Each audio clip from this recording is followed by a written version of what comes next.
ನಮಸ್ಕಾರ. ಯಾರೆಲ್ಲ ಯುಪಿಎಸ್ಸಿಯ ಸಂಯೋಜಿತ ವೈದ್ಯಕೀಯ ಸೇವೆಗಳ ಪರೀಕ್ಷೆಗೆ ಅಂದ್ರೆ ಸಿಎಂಎಸ್ ಎಕ್ಸಾಮ್ಗೆ ತಯಾರಿ ಮಾಡ್ತಾ ಇದ್ದೀರೋ ಅವರಿಗೆಲ್ಲ ಒಂದು ಗುಡ್ ನ್ಯೂಸ್. 2026ರ ಪರೀಕ್ಷೆಯ ಅಧಿಕೃತ ದಿನಾಂಕಗಳು ಈಗ ಅನೌನ್ಸ್ ಆಗಿವೆ. ಸೊ ಬನ್ನಿ, ಇದರ ಬಗ್ಗೆ ಎಲ್ಲ ಡೀಟೇಲ್ಸ್ ಅನ್ನ ನೀಟಾಗಿ ಒಂದೊಂದಾಗಿ ನೋಡ್ತಾ ಹೋಗೋಣ. ನೋಡಿ, ಈ ಮಾಹಿತಿ ಯಾವುದೇ ಗೆಸ್ ವರ್ಕ್ ಅಲ್ಲ.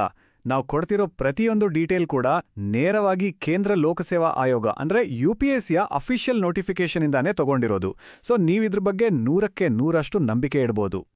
ಸರಿ, ಹಾಗಾದ್ರೆ ಎಲ್ಲಕ್ಕಿಂತ ಮೊದಲು ಏನ್ ತಿಳ್ಕೋಬೇಕು? ಖಂಡಿತ ಡೇಟ್ಸ್ ಅಲ್ವಾ? ಯಾಕಂದ್ರೆ ಯಾವುದೇ ಎಕ್ಸಾಮ್ಗೆ ತಯಾರಿ ಶುರು ಮಾಡೋಕೆ ಡೇಟ್ಸ್ ಗೊತ್ತಿರೋದು ತುಂಬಾ ಇಂಪಾರ್ಟೆಂಟು.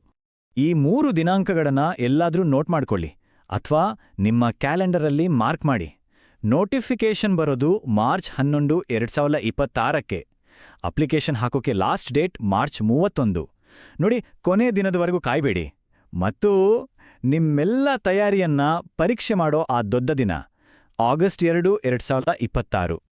ಓಕೆ, ಡೇಟ್ಸ್ ಗೊತ್ತಾಯ್ತು. ಈಗ ನೆಕ್ಸ್ಟ್ ಸ್ಟೆಪ್ ಏನು? ಅಪ್ಲಿಕೇಶನ್ ಹಾಕೋದು. ಒಂದು ವಿಷಯ ನೆನಪಲ್ಲಿಡಿ, ಇಡೀ ಪ್ರಾಸೆಸ್ ಕಂಪ್ಲೀಟಾಗಿ ಆನ್ಲೈನ್. ಸೊ ಆನ್ಲೈನಲ್ಲಿ ಅಪ್ಲೈ ಮಾಡೋದು ಹೇಗೆ, ಅದನ್ನು ಸುಲಭವಾಗಿ ಮಾಡೋದು ಹೇಗೆ ಅಂತ ಈಗ ನೋಡೋಣ. ಆನ್ಲೈನ್ ಪೋರ್ಟಲ್ ಅಂದ ತಕ್ಷಣ ಕೆಲವರಿಗೆ ಸ್ವಲ್ಪ ಕನ್ಫ್ಯೂಷನ್ ಆಗ್ಬೋದು. ಅಯ್ಯೋ, ಹೇಗೆ ಮಾಡೋದು ಅಂತ. ಬಟ್ ಟೆನ್ಷನ್ ತಗೋಬೇಡಿ, ಯುಪಿಎಸ್ಸಿ ಈ ಪೋರ್ಟಲ್ ಅನ್ನ ತುಂಬ ಸಿಂಪಲ್ ಆಗಿ ಡಿಸೈನ್ ಮಾಡಿದ್ದೆ. ಬನ್ನಿ ಸ್ಟೆಪ್ ಬೈ ಸ್ಟೆಪ್ ಆಗಿ ಅದನ್ನ ಅರ್ಥ ಮಾಡ್ಕೊಳ್ಳೋಣ. ಮೊದಲನೇ ವಿಷಯ ಅಂದ್ರೆ URN ಅಂದ್ರೆ ಯೂನಿವರ್ಸಲ್ ರಿಜಿಸ್ಟ್ರೇಷನ್ ನಂಬರ್. ಇದೊಂದು ಸಖತ್ ಸಿಸ್ಟಮ್ ಗೊತ್ತಾ? ನೀವು ಒಂದೇ ಸಾರಿ ರಿಜಿಸ್ಟರ್ ಮಾಡಿದ್ರೆ ಸಾಕು. ಮುಂದೆ ನೀವು ಯಾವುದೇ UPSC ಪರೀಕ್ಷೆ ಬರೀರಿ, ಇದೇ ನಂಬರನ್ನ ಯೂಸ್ ಮಾಡ್ಬೋದು. ಇದರಿಂದ ನಿಮ್ಮ ಟೈಮ್ ಸೇವ್ ಆಗುತ್ತೆ ಮತ್ತೆ ಪ್ರಾಸೆಸ್ ಕೂಡ ಈಸಿ ಆಗುತ್ತೆ. ಇಲ್ಲಿ ಒಂದು ಇಂಪಾರ್ಟೆಂಟ್ ಪಾಯಿಂಟ್ ಇದೆ. URN ಅಂದ್ರೆ ಅದು ನಿಮ್ಮ ಪರ್ಮನೆಂಟ್ UPSC ID ಇದ್ದಾಗೆ. ಆದ್ರೆ ಅಪ್ಲಿಕೇಶನ್ ನಂಬರ್ ಇದೆಯಲ್ಲ, ಅದು ನೀವು ಅಪ್ಲೈ ಮಾಡೋ ಪ್ರತಿಯೊಂದು ಎಕ್ಸಾಮ್ಗೂ ಚೇಂಜ್ ಆಗುತ್ತೆ. ಸೊ ಇವೆರಡರ ಮಧ್ಯೆ ಕನ್ಫ್ಯೂಸ್ ಮಾಡ್ಕೋಬೇಡಿ. ಅಪ್ಲಿಕೇಶನ್ ಹಾಕೋ ಪ್ರಾಸೆಸ್ನಲ್ಲಿ ಒಟ್ಟು 4 ಸಿಂಪಲ್ ಸ್ಟೆಪ್ಸ್ ಇವೆ. ಫಸ್ಟ್, ಒಂದು ಅಕೌಂಟ್ ಕ್ರಿಯೇಟ್ ಮಾಡಬೇಕು. ಸೆಕೆಂಡ್, ನಿಮ್ಮ ಪರ್ಮನೆಂಟ್ URN ಜನರೇಟ್ ಮಾಡ್ಕೋಬೇಕು. ಥರ್ಡ್, ನಿಮ್ಮ ಬೇಸಿಕ್ ಡೀಟೇಲ್ಸ್ ಕೊಡಬೇಕು. ಆಮೇಲೆ ಲಾಸ್ಟ್ ಸ್ಟೆಪ್ನಲ್ಲಿ ಸ್ಪೆಸಿಫಿಕ್ ಆಗಿ CMS ಪರೀಕ್ಷೆಗೆ ಬೇಕಾದ ಡೀಟೇಲ್ಸ್ ತುಂಬಬೇಕು. ಅಷ್ಟೇ, ಮುಗೀತು.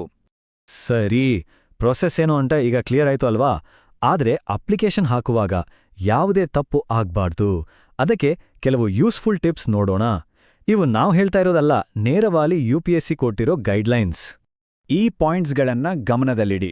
ಒಂದನೇದು, ಯಾವಾಗಲೂ ಸರಿಯಾದ ವೆಬ್ಸೈಟ್ ಅಂದ್ರೆ upsconline.nic.inಗೆ ಹೋಗಿ. ಎರಡನೇದು, ನಿಮ್ಮ ಆಧಾರ್ ಕಾರ್ಡ್ ರೆಡಿಯಾಗಿಟ್ಕೊಳ್ಳಿ. ಮತ್ತು ಎಲ್ಲಕ್ಕಿಂತ ಇಂಪಾರ್ಟೆಂಟ್, ಅಪ್ಲಿಕೇಶನ್ ತುಂಬೋಕೆ ಕೂರೋ ಮುಂಚೆನೇ ಅಪ್ಲೋಡ್ ಮಾಡೋಕೆ ಬೇಕಾದ ಎಲ್ಲ ಡಾಕ್ಯುಮೆಂಟ್ಸ್ಗಳನ್ನ ರೆಡಿ ಮಾಡಿಟ್ಕೊಳ್ಳಿ. ಇದರಿಂದ ಲಾಸ್ಟ್ ಮಿನಿಟ್ ಟೆನ್ಷನ್ ಇರೋದಿಲ್ಲ. ಸರಿ, ಈಗ ಬರೋಣ ಒಂದು ಬಹಳ ಮುಖ್ಯವಾದ ವಿಷಯಕ್ಕೆ. ಇದು ಎಲಿಜಿಬಿಲಿಟಿಗೆ ಸಂಬಂಧಿಸಿದ್ದು. ಇದನ್ನು ಎಲ್ಲರೂ ತುಂಬಾ ಕೇರ್ಫುಲ್ ಆಗಿ ಅರ್ಥ ಮಾಡ್ಕೋಬೇಕು. ನೋಡಿ, ಇದನ್ನ ಸರಿಯಾಗಿ ಅರ್ಥ ಮಾಡ್ಕೊಳ್ಳಿ. ನಿಮಗೆ ಅಡ್ಮಿಷನ್ ಸರ್ಟಿಫಿಕೇಟ್ ಅಥವಾ ಹಾಲ್ ಟಿಕೆಟ್ ಸಿಕ್ತು ಅಂದ ತಕ್ಷಣ ನಿಮ್ಮ ಕ್ಯಾಂಡಿಡೇಚರ್ ಫೈನಲ್ ಆಯಿತು ಅಂತ ಅರ್ಥ ಅಲ್ಲ. ಅದು ಜಸ್ಟ್ ಎಕ್ಸಾಮ್ ಬರೆಯಕ್ಕೆ ಒಂದು ಎಂಟ್ರಿ ಟಿಕೆಟ್ ಅಷ್ಟೇ. ನಿಮ್ಮ ಎಲಿಜಿಬಿಲಿಟಿ ಫೈನಲ್ ಆಗಿದೆಯಾ ಇಲ್ವಾ ಅನ್ನೋದು ಮುಂದೆ ಗೊತ್ತಾಗತ್ತೆ.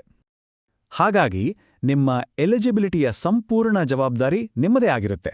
ಯಾಕಂದ್ರೆ ನೀವು ಇಂಟರ್ವ್ಯೂ ಹಂತಕ್ಕೆ ಹೋದಾಗ ನಿಮ್ಮ ಎಲ್ಲಾ ಒರಿಜಿನಲ್ ಡಾಕ್ಯುಮೆಂಟ್ಸನ್ನ ವೆರಿಫೈ ಮಾಡ್ತಾರೆ. ಆಗ ಮಾತ್ರ ನಿಮ್ಮ ಎಲಿಜಿಬಿಲಿಟಿ ಕನ್ಫರ್ಮ್ ಆಗೋದು. ನೋಡಿ, ಅಪ್ಲಿಕೇಶನ್ ಹಾಕೋದು ಯುದ್ಧದ ಮೊದಲ ಹೆಜ್ಜೆ ಅಷ್ಟೇ. ನಿಜವಾದ ಚಾಲೆಂಜ್ ಇರೋದು ತಯಾರಿಯಲ್ಲಿ. ಈ ಎಲ್ಲ ಪ್ರೋಸೆಸ್ ಮುಗ್ದ ಮೇಲೆ ನಿಮ್ಗೆ ನೀವೇ ಕೇಳ್ಕೋಬೇಕಾದ ಒಂದೇ ಒಂದು ಪ್ರಶ್ನೆ, ನನ್ನ ಪ್ರಿಪ್ರೇಷನ್ ಸರಿಯಾದ ಟ್ರ್ಯಾಕ್ನಲ್ಲಿದೆಯಾ? ನಿಮ್ಮ ಯಶಸ್ಸು ಈ ಪ್ರಶ್ನೆಗೆ ಸಿಗೋ